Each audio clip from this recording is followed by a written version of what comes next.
Puji Tuhan. Anda sudah siap mendengar firman Tuhan? Mari kita buka sama-sama di Yohanes pasal 5. Saya mau menyapa GMS Satelit Surabaya Selatan di Siwalan Kerto, Satelit Surabaya Timur, Klampis, Sukomanunggal di Barat, dan Sidoarjo serta Magelang. Shalom untuk Anda semuanya, tidak ada jarak dalam hadirat Allah. Mari kita belajar firman-Nya saat ini, pagi hari ini. Yohanes pasal 5, penyembuhan pada hari Sabat di kolam Bethesda. Sebelum kita baca, coba saya beri sedikit latar belakang, saya mau ke arah mana. Kolam Bethesda ini terkenal dengan kesembuhannya zaman itu. Sekarang sudah kolam yang kosong dan kering. Sudah ada pembatas. Kalau Anda dan saya kalau kita pernah ke Israel, kita tahu kita hanya bisa melihat dari jauh. Udah gak ada kesembuhan lagi di sana. Tetapi yang justru menjadi perhatian saya dari ayat ini dan cerita ini bukanlah kesembuhan mujizatnya, sebab mujizat bisa terjadi di mana-mana. Tapi saya pelajari orang-orang yang saat itu ada di serambi-serambi itu. Saya bisa pelajari dari mereka untuk tidak memiliki mentalitas yang sama. Sebab cerita ini tidak punya happy ending. Orang yang disembuhkan Tuhan di sana itu tidak berubah, malah mengkhianatinya. Mujizat bisa terjadi di mana-mana. Mujizat itu mudah. Yang dikatakan orang susah, di situ malah justru mujizat semakin menyala. Di Jepang contohnya kemarin, orang bilang nggak mungkin, Jepang mana bisa, malah justru kayak begitu. Demonstratif lagi, nggak seperti di FKA, terjadinya di antara kalangan umat banyak, orang banyak, lalu mereka naik sudah matang, sudah sembuh. Di sana itu datang mentah-mentah, disembuhkan di depan mata. Malah justru orang bilang susah, di situ malah justru ada. Jangan pernah percayalah opini manusia itu biasanya nggak teruji semua. Di kolam Bethesda pernah sekali kami rombongan untuk ke Israel dengan jemaat. Ada salah satu yang pakai kruk karena terluka sebelum pergi, terjatuh atau apa. Saya masih ingat, dari jauh saya hanya tunjuk, lihat itu kolam itu sudah gak ada kesembuhannya. Kesembuhan ada dalam nama Yesus. Lalu kita berdoa sama-sama. Di sana ada satu tempat tersendiri kita bisa berdoa. Orang itu langsung lepas kruknya dan berjalan. Langsung sembuh. Lalu ada satu orang lagi yang mendapatkan nubuatan. Tahun itu juga keluarganya diselamatkan. Sesuai dengan nubuatan itu. See, it's so easy. Begitu mudah. Orang bilang gak mungkin, malah terjadi. Bukankah itu mujizat yang mustahil digenapi? Tapi kalau kita harus pelajari Bapak Ibu Saudara adalah mentalitas. Kita akan belajar di cerita ini mentalitas orang-orang di serambi itu. Jangan dicontoh mentalitas itu. Mujizat gak tentu mengubahkan orang loh. Kalau nggak percaya, tanya sama 9 orang kusta yang tidak kembali pada Tuhan Yesus itu yang disembuhkan itu. Nggak tentu mengubahkan orang. Karena itu kita mau betul-betul belajar sesuatu di dalam kontrol dan kendali kita. Milikilah mentalitas itu. Jangan lupa, orang-orang Israel tidak masuk ke tanah Kanaan. Bukan karena Tuhan tangannya kurang panjang, telinganya tidak mendengar. Bukan karena Tuhan tidak cukup berkuasa membelah Laut Merah. Tetapi karena mentalitas mereka adalah mentalitas budak. Sekalipun mereka sudah bebas, Tuhan bebaskan dari tanah perbudakan, tapi perbudakan tetap ada di dalam hati mereka.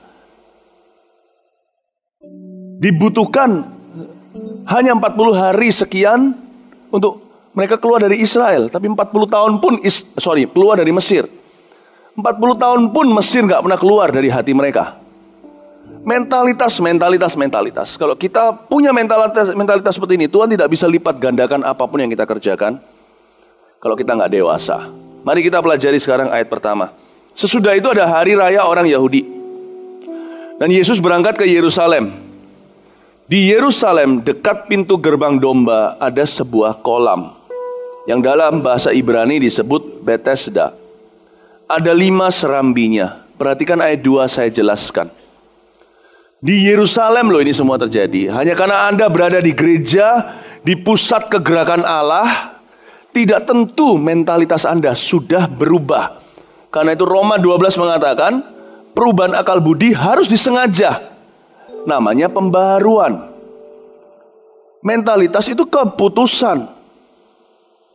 Anda dan saya bisa binasa sekalipun setiap minggu ke gereja dalam hidup kita. Kalau kita nggak pernah mengubah mentaliti ini, pembaruan akal budi harus disengaja. Karena setiap kita kebanyakan di antara kita masuk gereja udah dalam keadaan sudah terbentuk paradigma kita. Karena itu saya senang sekali hari ini menjangkau anak-anak kecil. Mereka masih bisa dibentuk Tuhan. Lebih natural, lebih alami, lebih mengalir dengan Roh Kudus. Kita-kita yang udah lebih tua, ketemu Tuhan ini, ada banyak hal yang perlu dihancurkan. Really, ketemu Tuhan itu bukan belajar sesuatu yang baru, tapi menanggalkan apa yang lama yang kita pelajari. Unlearning lebih susah dari learning. Menghancurkan yang lama yang kita pelajari lebih susah daripada mempelajari sesuatu yang baru. Benar, anak kecil itu nggak tahu bahasa. Kata-kata masih beberapa. Ditaruh di Taiwan, berbicara langsung seperti orang Taiwan. Taruh di Amerika, logatnya langsung Amerikan. Kita sudah logatnya Indonesia, sudah tahu secara tradisi, kita tahu bahasa satu ini, kita mau belajar bahasa berikutnya udah susah. Yang membuat susah bukan karena kita tidak mampu mememorize atau mengingatnya.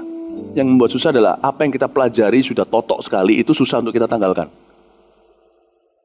Karena itu hati-hati Bapak Ibu Saudara, jangan kira bahwa di sini ada orang yang masuk ke gereja berarti otomatis dia diberkati Tuhan.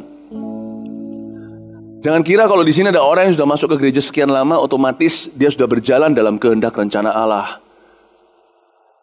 Jangan kira kalau di sini ada orang-orang yang sudah bergereja sekian tahun, otomatis namanya ditulis di kitab kehidupan.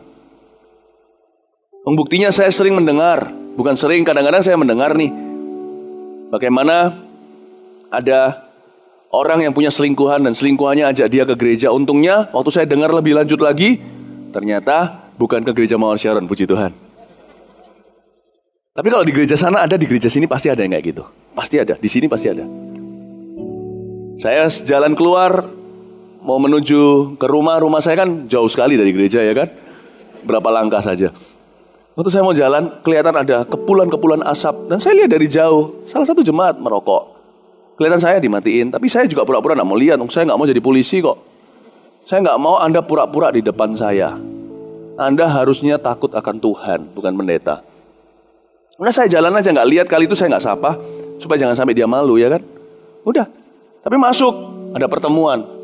Udahlah, saya tahu di sini ada orang-orang yang ada selingkuhan, saya tahu. Dan Anda tetap ke gereja dengan nyamannya, malah bawa selingkuhannya datang kemari. Do you think you're safe? Think again. Berdosa itu satu hal, hidup dalam dosa itu pilihan. You think you're safe?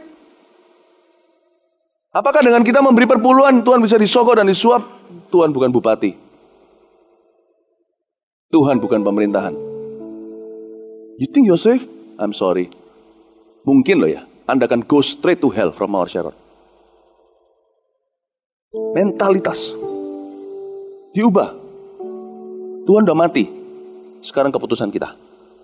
Nah, kita pelajari dari cerita ini, Betsaida ini ya. Di Yerusalem loh ini terjadinya. Aduh sedih sekali. Di dekat pintu gerbang domba loh. Aduh, pintu gerbangnya lagi namanya domba lagi. Pintu gerbang ada macam-macam namanya. Ada pintu gerbang sampah.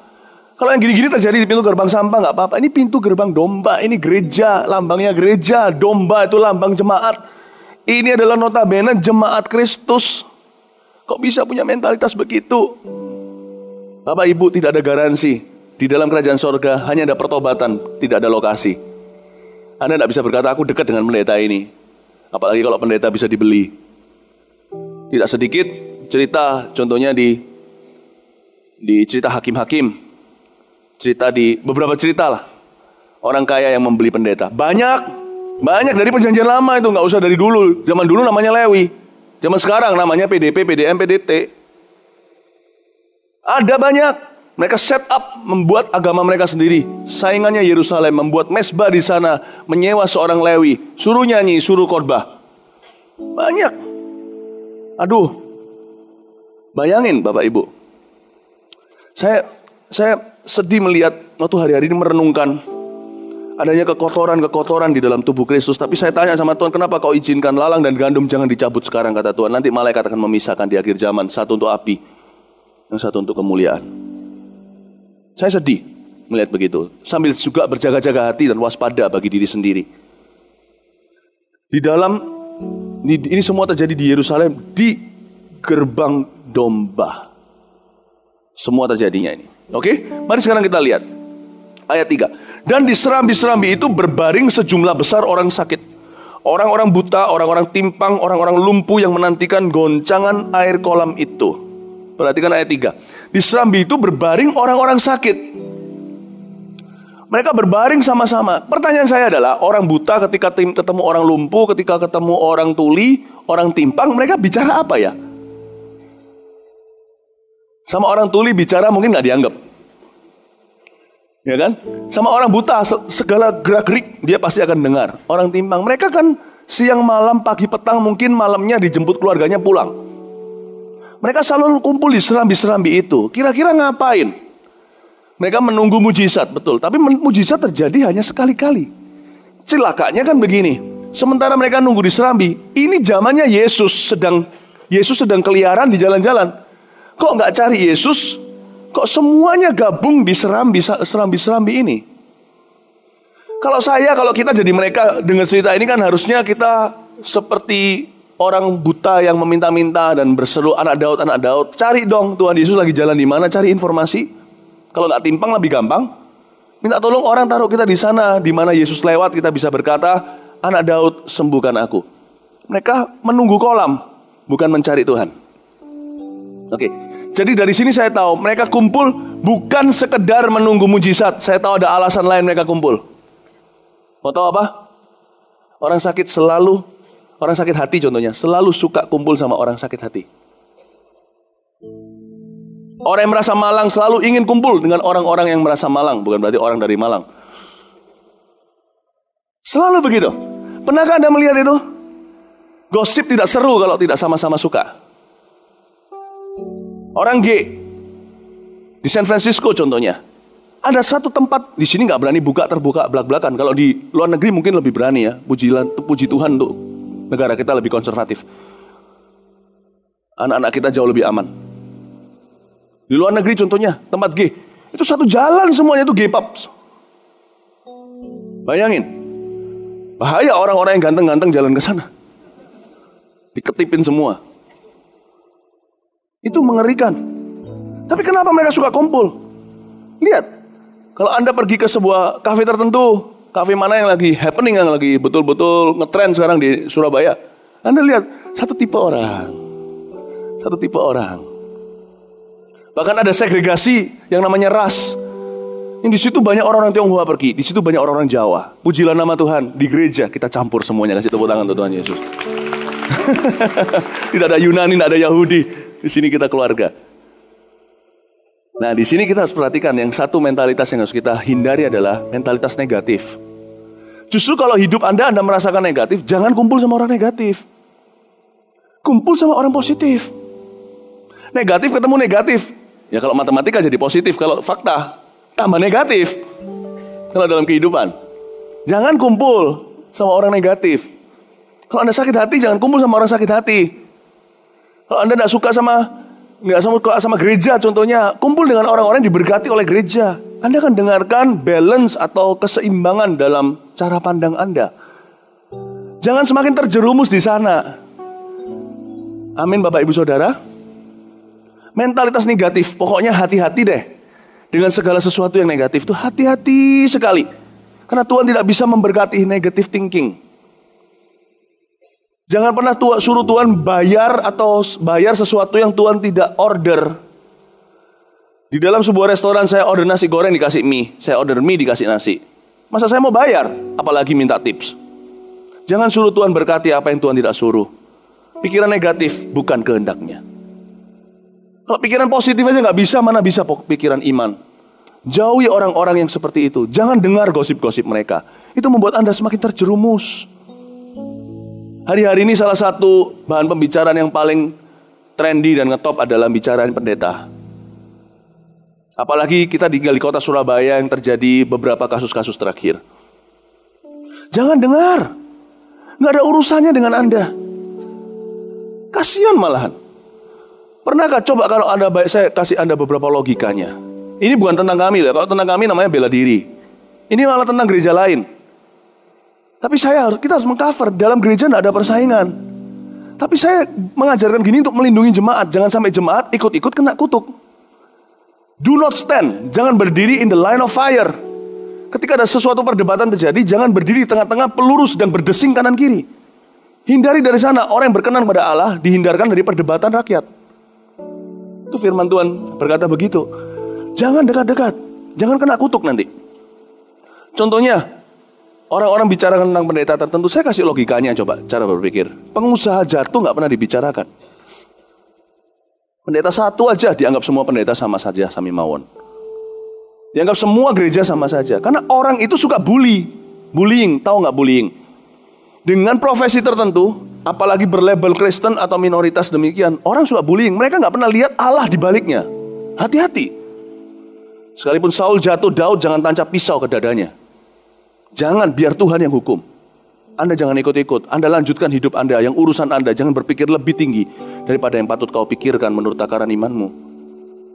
Jangan bicarakan, wah tentang ini, tentang itu. Ya. Nggak fair kan? Kalau kita cinta Tuhan, jangan lakukan itu. Karena kita akan terkamirkan. Jangan ikut-ikutan. Yang sehat gitu iman itu, yang dewasa. Supaya Tuhan bisa lipat gandakan. Jangan terkamir dengan yang nggak perlu. Hidup itu pendek kok. Mau ngurusi hidup semua orang, jangan urusilah. Urusi anak sendiri aja nggak mari-mari. Betul atau enggak? Urusi tetangga kita itu loh yang belum diselamatkan. Itu lebih penting daripada ngurusi pendeta yang sedang ada masalah. Hari-hari kalau Anda dengar orang-orang ngomong gitu gimana? Jangan masuk, jangan bela, jangan ada di sana. Sorry, saya nggak ikut-ikut ya. Kalau jemaat di luar sana, ada orang yang bicarakan gitu-gitu. Dan kemana-mana Anda pergi, pasti dibicarakan. Hari-hari ini bukanlah sesuatu yang membanggakan kalau Anda memperkenalkan diri, saya adalah pendeta. Terus, oh pendeta, langsung orang pikirannya. Bagi saya sendiri juga ada getahnya. Saya dalam hati itu seperti, enggak semua pendeta begitu. Tapi tidak bisa apa-apa. Ya cuman, udah nggak usah urusi. Bapak Ibu saya beritahu, kalau Anda di luar sana ada orang yang begitu, Anda menghindar saja. Membela Anda akan disemprot, berdebat nggak percuma. Oke? Menuduh Anda juga akan akhirnya kena kutuk. Jangan ikut-ikutan. Anda bukan yang berwajib. Anda bukan jaksa. Kembali ke posisi Anda seharusnya di dalam mata Allah. Hindari saja, jangan ikut-ikutan. Kalau Anda dengar, minggir saja. Saya kemana-mana dengar, saya minggir.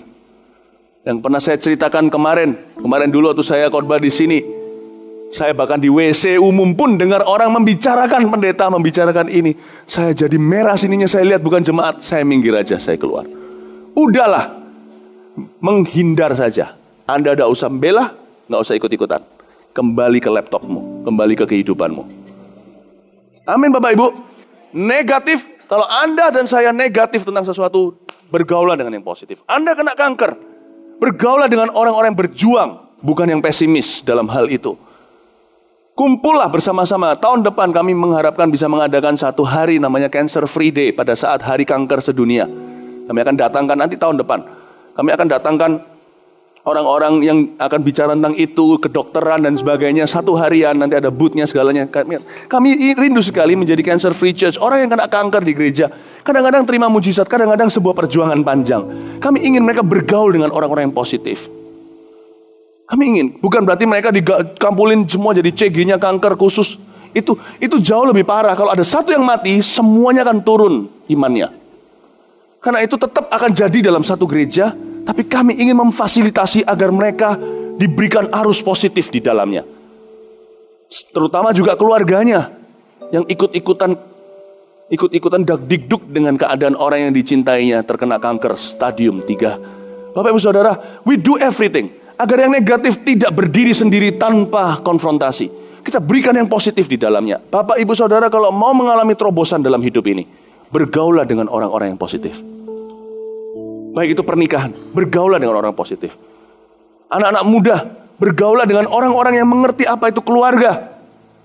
Jangan di luar sana yang berkata, nggak apa-apa selingkuh itu asal nggak ketahuan.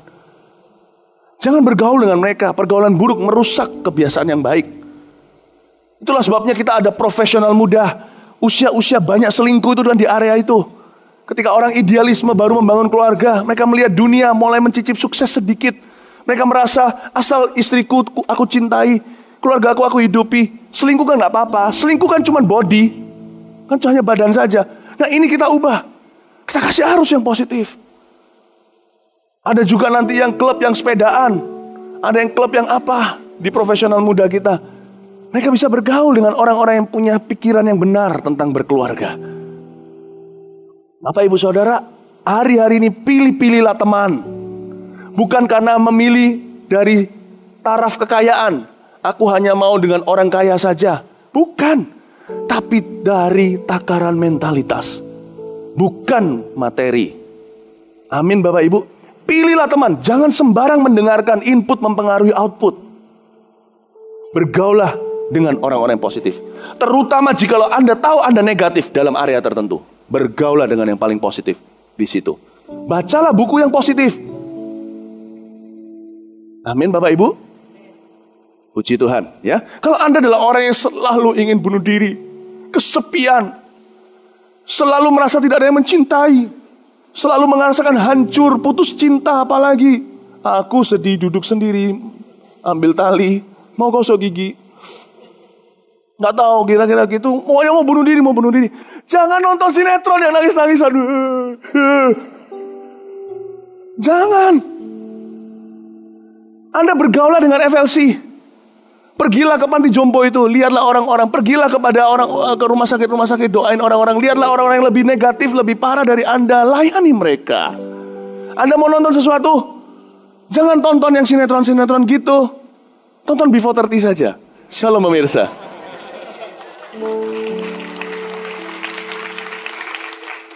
Pilih-pilih apa yang Anda lihat. Pilih-pilih entertainment juga.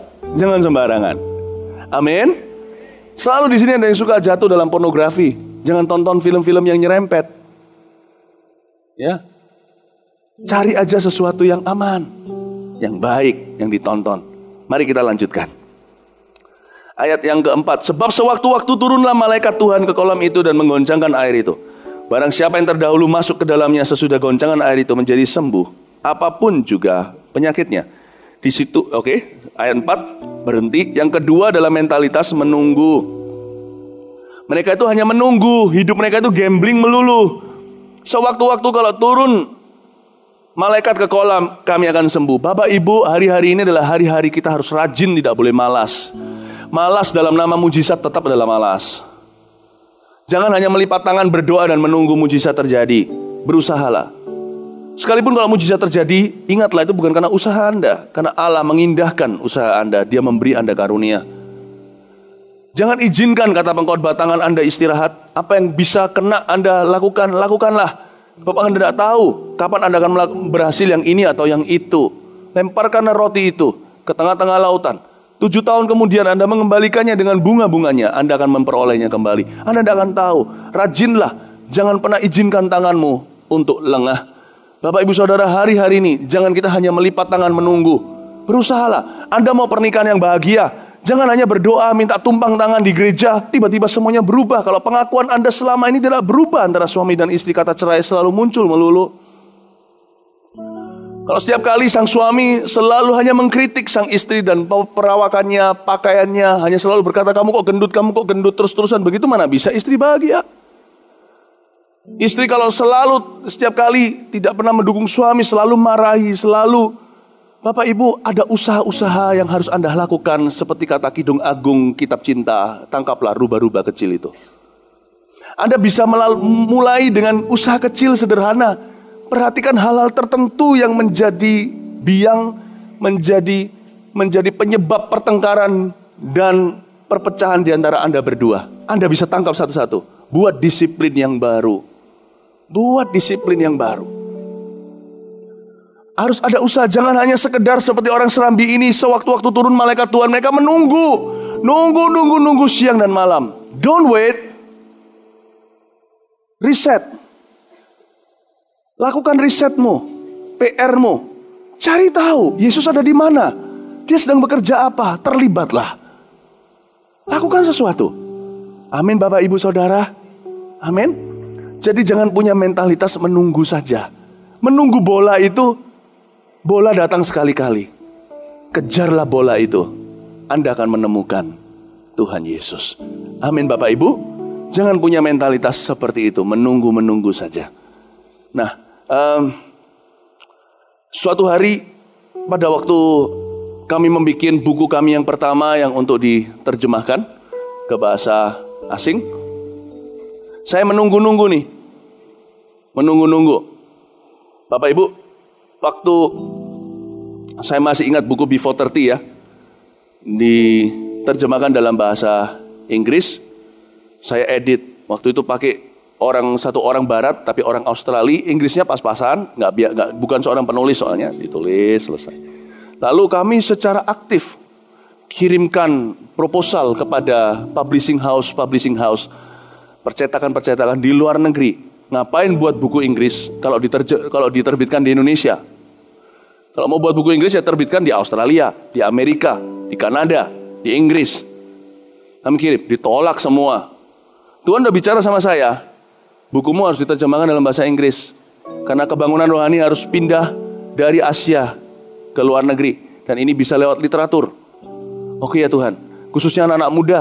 Waktu Before 30 mau dibikin, Tuhan beritahu pada saya, ini bukan tentang hidupmu, tapi tentang kehidupanku dalam hidupmu. Aku mau transferkan ini. Banyak anak-anak muda di luar negeri tidak hangat, tidak cinta Tuhan. Kekristenan banyak mati di negeri barat. Kamu harus transferkan. Alkitab mereka sudah punya banyak versi, jangan gurui lah. Mereka ada NIV, ada King James, ada macam-macam. Tapi ini adalah biografi supaya mereka tercelik matanya, terjadi kegerakan anak muda. Oke Tuhan, saya taat, saya catat. Saya tunggu, saya terus enggak, setelah mendengarkan perintah itu saya tunggu. Kapan saya diketuk pintunya oleh seorang publishing house. Knock, knock, knock. Nggak akan. Saya menunggu. Langsung terjemahkan. Ngedit setiap hari. Lalu kita proposal kemana-mana. Kita melakukan riset kita. Kalau buku ini mau dari sini ke sana, harus lewat jalur apa? Kita cari tahu apa publishing house yang terbaik dan sebagainya. Ditolak semuanya. Kenapa? Karena mereka tidak percaya produk Indonesia. Nggak apa-apa, jangan sakit hati. Saya kasih contoh ya, dalam karir nih. Dalam kerohanian pun kita tidak pasif kok. Setelah kita kirimkan semua ditolak. Ya sudah, udah nggak apa-apa.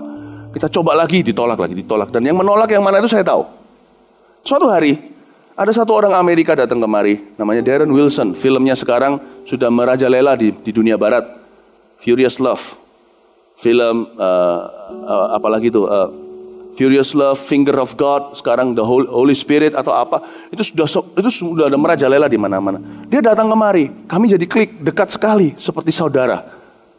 Lalu setelah itu, saya sempat masuk dalam filmnya, dan itu di-feature di seluruh Amerika.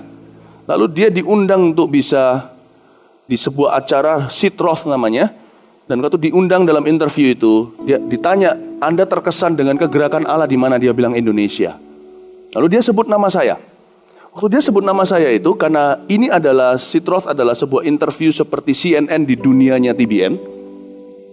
Waktu mendengarkan interview itu yang pasti yang mendengarkan para publishing house juga mau lihat tren yang terbaru apa untuk mereka bisa, karena mereka juga harus terus mengembangkan materi. Akhirnya dia dengar itu, kami dikontak oleh sebuah publishing house, tapi bukan yang nolak kita, bosnya yang nolak kita. Paham maksud saya? Jadi yang nolak kita itu semuanya upil-upilnya percetakan. Kok nggak enak ya? Upil-upilnya percetakan. Yang nolak kita itu kan nggak mau mulu-mulu langsung tembak yang gede, jackpot. Enggak. Kita coba dulu lewat pintu kecil, ditolaki semua pintu tertutup. Ya sudah, Tuhan terpaksa buka pintu besar. Itu kontak kami dan berkata, bisakah saya minta materi Anda itu? Kami mau cetak dan publishkan di Amerika. Saya kaget, waktu dicek hierarkinya, itu di atasnya. Waktu itu lagi ngetrennya yang itu publishing house. Akhirnya, kami punya Before 30 diambil sama mereka, diganti namanya Warrior for Revival. Saya sampai di interview di CBN, di Norfolk atau apa, lupa saya. Khusus ke sana, saya masih ingat kok. Baru sampai ke bandara, dijemput sama polisi. Saya bilang, saya salah apa? Bukan. Jemput sama polisi, diantarkan secara pribadi. Terus orang itu bilang, yang pernah diinterview di sini, Anda adalah orang Asia yang kedua. Yang pertama orang Filipina, seorang artis. Anda adalah orang Asia yang orang Indonesia yang pertama sudah pasti, tapi semua yang diinterview di sini adalah orang-orang kalau nggak artis-artis kelas A, yaitu pendeta-pendeta yang kelas dunia. Saya bilang, mana ada pendeta kelas dunia ya hamba nggak ada. Tapi ya dia ngomongnya begitu, terserah dia. Dia bilang yang pernah diinterview di sini T.D. Jakes, Benny Hinn, Reinhard Bonnke, dan beberapa nama-nama itu. Tidak pernah ada orang Indonesia, jadi Anda yang pertama. Saya bilang thank you. Saya masih ingat waktu saya masuk di CBN, saya di interview, saya beritahu sama pada waktu companion saya dari Indonesia, saya beritahu kita kasih mereka bukunya ya. Masuk satu orang Afrika Amerika, salah satu dari sekretarisnya dengan seperti orang Asia, gitu ya, dan berkata bisa minta tanda tangan. Saya bilang saya barusan ngomong sama companion saya, mau kasih buku ke mereka, orangnya tiba-tiba masuk bawa buku minta autograf. Saya berkata ternyata bukunya sudah sampai kemana-mana ya, di Amerika ya. Iya ya. Saya bilang semua dimulai hanya dengan berusaha. Kita tidak melipat tangan menunggu kapan diketuk pintu. Kita ditolak dulu. Kita terjemahin dulu. Akhirnya terjemahan yang dengan orang Australia yang pas-pasan tadi itu dipreteli semua. Dirombak ulang oleh orang Amerika jadi lebih bagus. Akhirnya kadang-kadang saya berpikir, ngapain dulu saya luangkan waktu berjam-jam itu untuk mengedit buku itu. Tuhan berkata, kalau kamu tidak berusaha, aku tidak indahkan. Sebab iman tanpa perbuatan dalam hati. Mengerti maksud saya ya? Kami terjemahkan, toh ujungnya nggak dipakai. Tapi kalau kami tidak terjemahkan, harus diterjemahkan lagi dari Indonesia ke Inggris pas-pasan dulu, baru ke Inggris yang beneran. Butuh waktu lagi ketika nanti publishing house itu mengetuk pintu kami nggak sedia, nggak siap. Jadi usaha kita adalah kayu bakarnya. Mujizat itu adalah api dari sorga. Kalau Anda tidak punya kayu bakar, waktu apinya turun, apinya cari kayu, Anda baru tebang, telat. Usaha itu perlu Bapak Ibu. Saya ceritakan semuanya ini adalah untuk memberi satu poin sederhana. Jangan menunggu untuk mujizatmu. Prepare kayunya. Jangan tunggu untuk keajaiban. Sediakan kayu bakarnya. Maka mezbah itu jadi akan turun api pula. Kalau belum turun, tetap percaya. Amin Bapak Ibu Saudara. Kami terjemahkan kadang-kadang saya gigit jari loh. Saya bilang, ngapain dulu diterjemahin sampai susah-susah gitu. Sekarang Tuhan jadi membuat saya ngerti. Kalau tidak diterjemahkan, pada waktu diperlukan, baru diterjemahkan. Bisa-bisa mereka udah menguap itu interest mereka. Iya Tuhan. Kenapa kok kami tidak langsung diketuk pintunya sama itu? Ditolak dulu. Mungkin Tuhan kasihan. Kita ngemis satu-satu. Ditolakin sana sini. Akhirnya bosnya yang disuruh kemari. Bapak Ibu Saudara, saya mau beritahu. Usaha itu tidak sia-sia dalam Tuhan. Dalam persekutuanmu dengan Yesus. Jerih payahmu tidak sia-sia, kata Alkitab. Tidak pernah sia-sia. Jadi apa usaha Anda dalam bisnis Anda? Dalam pekerjaan Anda, dalam karir Anda? Untuk sebuah promosi. Untuk sebuah pernikahan bahagia. Untuk anak-anak Anda datang ke gereja. Untuk anak-anak Anda dalam jalan yang benar. Apa usaha Anda? Percayalah, katakan pada dirimu sendiri, usahaku, jerih payahku gak sia-sia. Karena aku lakukan semua ini di dalam Yesus. Yesus pasti akan mengindahkannya. Jangan menunggu. Saya gak suka dengan orang-orang serambi ini. Gak suka, saya baca gitu itu saya gak terkagum dengan mujizatnya. Saya sudah melihat mujizat kok. Saya lihat itu, orang-orang ini dalam bahasa Ibrani yang bepo. Saya bilang lihat gini, ini orang-orang ini sia-siain waktunya. Melipat tangan tunggu di kolam. Yesus sudah jalan-jalan, mereka gak cari. Kalah sama wanita pendarahan, aku pegang puncak jubahnya. I don't like these people. And I don't want to be like them.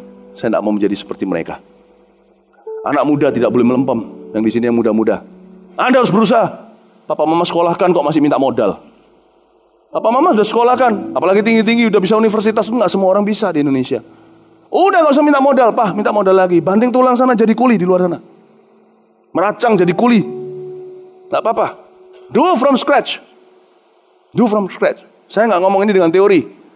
Saya mulai dari bawah. Ministry dan segalanya. Pelayanan saya pertama kali itu di desa-desa.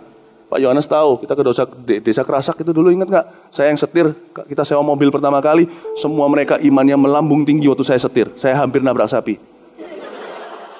Kita tidur di mana waktu itu, yo? Ingat gak? Kita tidur pakai mandi, pakai apung, terus nimba air sendiri. Saya sama Pak Yohanes ini, sama-sama ikut dari awal-awal. Waktu itu sama sejarah saya berkata, saya mau ke kamar mandi. Dianterin ke belakang kamar mandi saya di Kanada, bagus sekali. Lihat ke taman belakang situ ada burung warna biru. Kadang-kadang ada beruang grizzly saya di Kanada. Kadang-kadang kalau summer, kalau masa musim panas di rumah kami di Kanada itu kadang-kadang datang beruang makan siang, ngambil rumput kami makan. Kadang-kadang saya lihat Bambi, kadang-kadang saya lihat moose. Itu kan belakang itu hutan rumah kami. Enak. Saya kira, wah puji Tuhan, saya WC-nya di mana? Ini WC-nya. Cuman padang rumput begitu aja. Silahkan pakai. Bener-bener seperti hutan di belakangnya, cuma tidak ada WC-nya. Kita mulai dari bawah. Tidur di atas karung, betul? Tidur di atas karung. Masa enak langsung diundang Mawar Syaron di depan gini khotbah. Anak muda jangan targetnya ke sini. Orang-orang yang berada di posisi mimbar gini jangan mengingini. Jangan ingini ministry yang kelihatan ini. Kalau ministry begini semua laku, semuanya rame-rame mau. Nah, mau melayani nggak kelihatan. Mulai dari bawah. Mulai dari bawah. Mau dalam pekerjaan juga sama. Jangan hutang sama papa mama. Berusaha sendiri. Anda sudah berutang budi loh sama papa mama di sekolah yang tinggi-tinggi. Nggak usah. Pilih salah satu deh. Mestinya anak-anak kita dari kecil sudah langsung dicekokin begini. Pilih salah satu. Kamu mau sekarang dalam bentuk cash, uang saya kasih tapi nggak usah sekolah. SD saja langsung kerja. Atau papa mama sekolahkan sampai universitas, papa nggak kasih uang lagi nanti. Kamu harus pintar-pintar sendiri cari akal. Pilih salah satu. Suruh tanda tangan notaris. Materai 60.000. Anak-anak muda jangan melempem di Mawar Syaron. Anda harus jadi anak muda yang menunjukkan pada dunia kami punya DNA berbeda di gereja ini. Orang-orang tua juga sama, jangan berkata sudah telat. Mau nunggu apa? Mau nunggu mati. Jangan nunggu mati, mati masih lama. Anak muda malah banyak yang mati mendahului Anda nanti. Orang-orang kita di sini, kalau nggak 120 tahun nggak boleh mati. Harus berbuah-buah lebat. Orang-orang tua di sini tidak boleh melempem juga. Amin Bapak Ibu Saudara. Jangan menunggu. Jangan punya sifat seperti itu. Apa-apaan? Kita itu harus dewasa. Baru kita bisa melipat ganda. Anda diberkati Tuhan? Amin. Belajar sesuatu? Amin. Haleluya. Mau lanjut lagi sedikit? Ayat berapa nih? Ayat 5. Kita dulu tidur gitu, terus di kasur gitu itu. Oh, Pak Yohanes ngorok itu waktu itu ya. Enggak just joking. Pak Yohanes ini baik orang. Ayat 5. Di situ ada seorang yang sudah 38 tahun lamanya sakit. Ini 38 tahun, bro. Masih nunggu-nunggu terus. Ketika Yesus melihat orang itu berbaring di situ dan karena ia tahu bahwa ia telah lama dalam keadaan itu, berkatalah ia kepadanya, "Maukah engkau sembuh?" Yesus tanya nih, "Mau sembuh enggak?" Jawabannya kan sederhana. Ini kan multiple choice. Pilihan ya dan tidak. Nggak bisa salah dari ini. Ini bukan essay. Kalau di dalam kuliah kita. Ini bukan suruh menulis sesuatu. Hanya ya tidak, coblos salah satu. Jawab orang sakit itu kepanjangan menurut saya. Di ayat 7, Tuhan tidak ada orang yang menurunkan aku dalam kolam itu. Apabila airnya mulai goncang. Dan sementara aku menuju kolam itu, orang lain sudah turun mendahului aku. Interesting, menarik sekali ayat 7. Dia menyebut Yesus Tuhan. Jadi dia tahu Tuhan berkuasa untuk menyembuhkan dia seketika. Tapi dia tidak menjawab Tuhan karena hatinya tersarat dengan kepahitan. Orang ini punya mentalitas suka menyalahkan orang lain atas kondisinya. Atau yang disebut dengan victim mentality. Mentalitas seorang korban. Gak ada orang yang menurunkan aku dalam kolam itu. Apabila airnya mulai goncang. Sementara aku menuju ke kolam itu, orang lain sudah turun mendahului aku. Wow. Bayangin, ada orang-orang tertentu yang suka menyalahkan orang lain atas kondisinya. Aku begini karena begitu. Aku begini karena diginiin. Aku gak bisa hari ini sukses karena gak dikasih modal. Dan aku sukses, aku diciak orang. Nah pertama itu terus terang ya, kalau diciak orang, kalau bisa sampai diciak orang itu berarti Anda gak hati-hati. Ada sesuatu cara sistem Anda yang tidak berpikir atau cara memutuskan yang kurang tepat. Tidak apa-apa, bangkit lagi. Tuhan pasti akan kasih hikmat. Tapi kali ini lebih hati-hati. Anggaplah itu hanyalah biaya kuliah. 7 kali orang benar jatuh, 7 kali dia bangkit. Belajar, biaya kuliah itu mahal. Tapi hidup Anda masih panjang. Jauh lebih mahal. Kalau nanti di ujung hidupnya setelah membangun semuanya runtuh. Mendingan runtuh sekarang, dibangun lagi. Mumpung masih 40 umurnya. Amin Bapak Ibu. Jadi jangan pernah kita suka menyalahkan orang lain. Aku begini karena begitu. Bapak Ibu, kalau orang yang selalu suka menyalahkan orang lain, orang itu tidak akan pernah mengambil tanggung jawab atas dirinya sendiri. Orang itu tidak akan punya hubungan pribadi dengan Tuhan, apalagi pengalaman hidup dengan Kristus. Berani untuk berkata, ya sudah, ini adalah salahku. Atau memang ini adalah unfortunate, atau suatu perkara yang, ya memang suatu perkara yang menimpa aku, mau apa? Ayo kita bangkit lagi, kita bangun kembali. Kita bangun kembali. Bapak Ibu Saudara, saya rasa itulah mentalitas seorang juara. Kristus mengajarkan kepada kita melalui firman-Nya, aku dapat melakukan segala perkara dalam Dia yang memberiku kekuatan. Kata aku dapat melakukan segala sesuatu dalam Dia yang memberiku kekuatan. Itu kata melakukan segala sesuatu artinya aku bisa menanggung apa saja, termasuk kekalahan macam apa saja. Aku bisa menanggung malapetaka menimpa aku apa saja, bencana apa saja. Aku bisa bangun kembali dan bangun lebih tinggi. Kristus bukan hanya berbicara tentang mujizat, tapi juga berbicara tentang ketekunan. Kalau kita mau melihat pelipat gandaan, kita harus dewasa. Dewasa membutuhkan ketekunan. Orang dewasa membutuhkan ketekunan. Saya senang sekali dengan sebuah tim basketball yang tidak ada superstarnya. Yang di NBA, kalau Anda mengikuti, kalau Anda ya kira-kira aja bayangkan. Namanya San Antonio Spurs. San Antonio Spurs ini sebelum waktu itu kalah sama 2 tahun lalu kalah dengan satu tim yang banyak superstarnya, namanya Miami Heat, yang diisi dengan LeBron James, Dwayne Wade, Chris Bosh. Orang-orang ini orang-orang yang luar biasa. Sedangkan di San Antonio Spurs mereka itu sudah kadaluarsa. Ada beberapa yang sinarnya tak seterang dulu lagi seperti tim Duncan. Bukan Dunkin Donuts ini, lain lagi. Saya kasih cerita sedikit. Mereka sudah hampir menang ini San Antonio Spurs 2 tahun yang lalu. Tapi tiba-tiba dibalap sama LeBron James yang tiba-tiba kepanasan. Di menit-menit terakhir harusnya mereka tuh tinggal menang. Salah satu waktu mereka melemparkan tembakan bebas, seorang pemain yang namanya Leonard luput, dan karena luput satu bola itu yang setengah angka, dibalap sampai championship, sampai juaraan.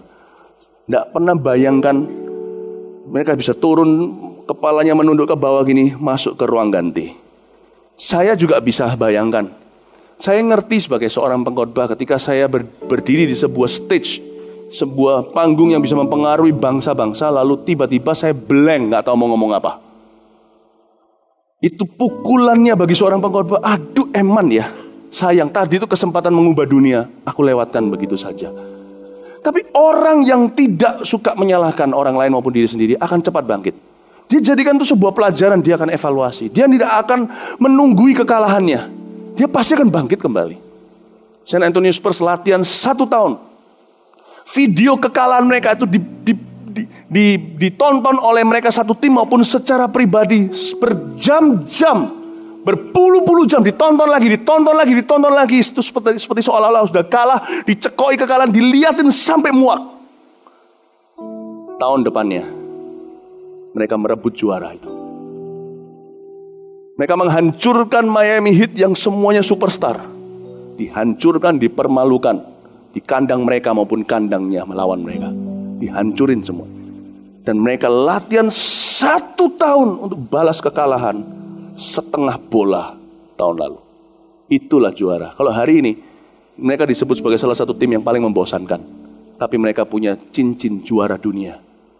Hanya karena mereka menonton berpuluh-puluh jam kekalahan mereka dan lihat aku kalahnya di sini.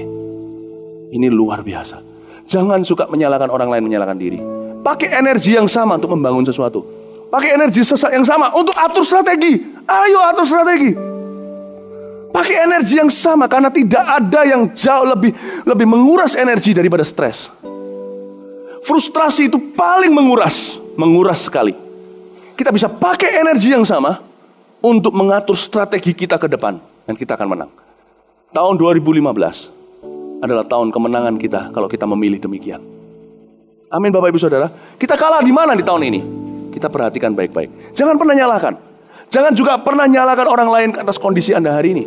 Saya waktu kecilnya dilecehkan secara seksual oleh pendeta. Waktu saya baru lulus SD.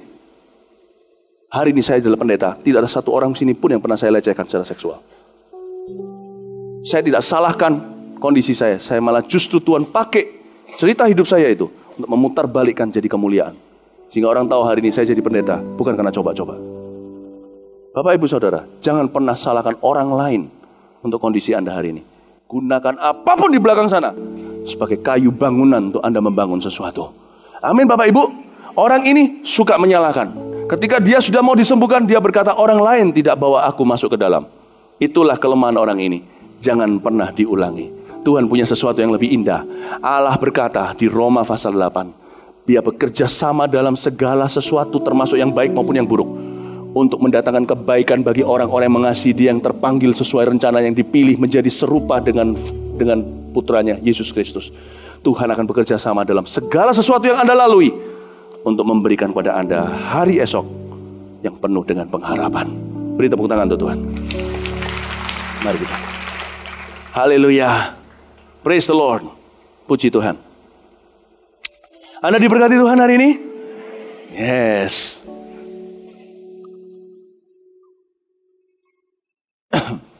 Thank you Tuhan. Thank you Tuhan Yesus. Terima kasih Tuhan untuk firman yang Kau berikan. Kami berdoa agar kami semua menjadi orang-orang yang tough menghadapi hari esok. Baik kami yang muda maupun kami yang sudah berusia, kami minta Engkau memberikan kepada kami pembaharuan akal budi. Biar kami bisa ingat ya Tuhan, untuk kami tidak lagi negatif. Kami tidak menunggu-nunggu, kami akan berusaha dan Kau berkati usaha kami. Dan kami tidak akan menyalahkan orang lain atas kondisi kami sekarang maupun akan datang. Kami akan fight the good fight of faith. Kami akan berjuang dalam perjuangan iman itu, tidak menyerah. Dengan tekun, kami akan mengalami mujizat yang Kau janjikan itu, kami percaya. Terima kasih ya Bapa, terpujilah nama-Mu. Terima kasih Yesus. Sing a song. Christ is enough for me. Christ is enough for me. Everything I need is in you.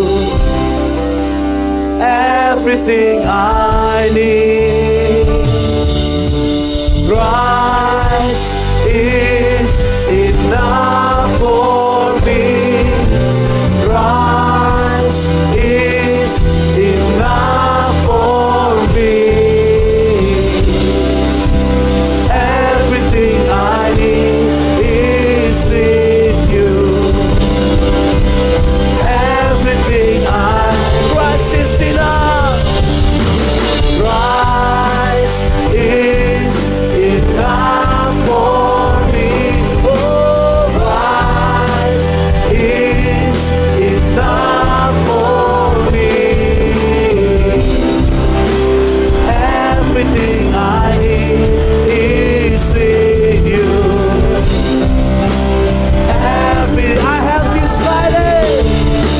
I have decided to follow Jesus, no turning back, no turning back.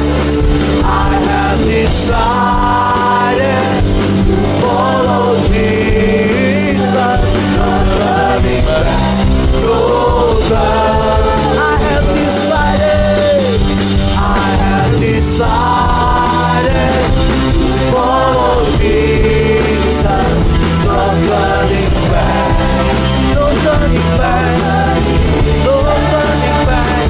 I have decided to follow Jesus, no turning back, no turning. The cross before me, the cross before me, the world behind me. No turning back, no turning. The cross before me, the world behind me. No turning back, no turning back, no turning back, no turning back, no turning back, no turning back, no turning back, no turning back. Amen. Haleluya. Terima kasih Tuhan untuk firman yang Kau berikan. Beri kami pengalaman baru dan pengalaman yang mantap melalui firman ini. Terima kasih Tuhan untuk setiap jemaat yang mudah untuk diajar, dibentuk, dan mudah untuk mendengarkan suara-Mu. Terima kasih Bapa, biarkan Kau memberikan keamanan dalam setiap usaha mereka. Berkat melimpah ya Tuhan Yesus bagi kesehatan mereka khususnya dan kerukunan rumah tangga. Biarkan anak cucu beribadah di sini satu persatu menjadi orang-orang yang diurapi. Terima kasih ya Tuhan, biar jemaat pulang saat ini membawa berkat dari Allah Bapa, kasih dari Tuhan Yesus, pengurapan yang baru dari Roh Kudus menyertai-Mu dari sekarang hingga Maranatha. Yesus datanglah. Dalam nama Yesus, amin. Selamat pagi, Tuhan memberkati.